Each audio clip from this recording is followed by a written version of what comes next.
Action, drama, emotion, tragedy और motivation. आज Monday mega story में बात इन सभी सिचुएशन में निखर कर निकले angry young man Amitabh Bachchan की।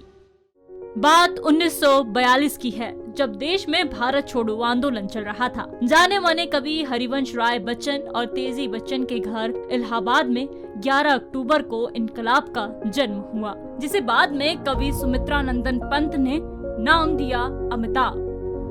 नन्हे अमिताभ का बचपन राजीव गांधी और संजय गांधी के साथ खेलकर गुजरा और जवानी के दिन दिल्ली यूनिवर्सिटी के किरोड़ीमल कॉलेज में। पढ़ाई के बाद नौकरी की तलाश में कलकत्ता पहुंचे और यहाँ शॉव वैलेस नाम की शराब कंपनी में काम शुरू किया। साल बदले और नौकरियां भी, लेकिन अब अमिताभ अपने दिल की सुनना चाहते थे। वो कलकत्ता छोड़ पहुंचे सपनों के शहर मुंबई। माया नगरी के नाम से पहचाने जाने वाले इस शहर में औसत लुक और मध्यम सुर की आवाज वाला ये लड़का रिजेक्शन के दौर से गुजर रहा था। हौसला अफजाई का काम कर रही थी अपने पिता की सिखाई 2 लाइनें, मन का हो तो अच्छा, ना हो तो ज्यादा अच्छा। 1 साल बीता और अभी तक अमिताभ के हाथ कुछ नहीं लगा था। टूटती उम्मीदों को रोशनी की एक किरण दिखाई डायरेक्टर ख्वाजा अहमद अब्बास ने। उनके फिल्म 7 हिंदुस्तानी में अमिताभ को एक हिंदुस्तानी का रोल मिला। 1973 में फिल्म जंजीर के साथ उन्होंने एंग्री यंग मैन की छवि को गढ़ा। जब तक बैठने को न कहा जाए शराफत से खड़े रहो। ये पुलिस स्टेशन है, तुम्हारे बाप का घर नहीं। और 1975 में इंडस्ट्री को अपनी 2 सबसे बड़ी ब्लॉकबस्टर फिल्में शोले और दीवार दी। ये वही दौर था जब Amitabh one man film industry बन रहे थे। उन्होंने एक के बाद एक कई दमदार फिल्में की। शोहरत की बुलंदी पर झटका लगा 1982 में, जब कुली के सेट पर उन्हें एक भयंकर चोट लगी। चोट अंदरूनी थी और 3 दिन तक पकड़ में नहीं आई।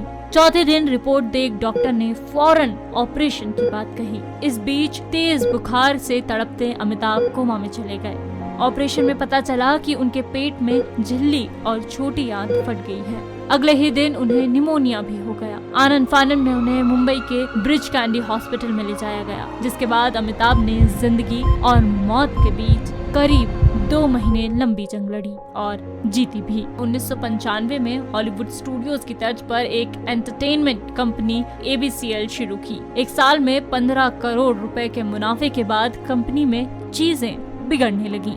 फिल्में बुरी तरह फ्लॉप हो रही थी, न पैसा था न काम। अमिताभ दिवालिया होने की कगार पर खड़े थे। 58 साल की उम्र में फाइट बैक करने के लिए अमिताभ को एकमात्र रास्ता समझ आया एक्टिंग। वो यश चोपड़ा के पास पहुँचे और अपना हाल बताया। चोपड़ा ने उन्हें अपने फिल्म मोहब्बतें में नारायण शंकर का रोल दिया और यहाँ से शुरुआत हुई अमिताभ की दूसरी पारी की।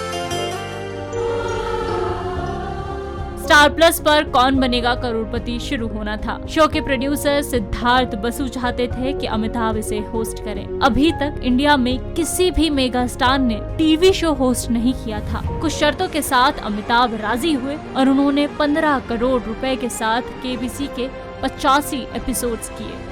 फिलहाल 79 साल की उम्र में भी अमिताभ के पास ब्रह्मास्त्र, झुंड, द इंटर्न जैसी आधा दर्जन से ज्यादा फिल्में हैं। 5,000 रुपए से अपने फिल्मी करियर की शुरुआत करने वाले बच्चन की फीस अब 15 से 20 करोड़ रुपए है और नेटवर्थ 3,000 करोड़ रुपए। एक्टिंग करियर से पहले बिग बी का बतौर वॉइस आर्टिस्ट करियर शुरू हुआ था। इन दोनों में ही उन्होंने कई उतार चढ़ाव देखे, इसलिए वो सिर्फ नायक ही नहीं, महानायक कहलाए। शेयर और डाउनलोड करें दैनिक भास्कर ऐप।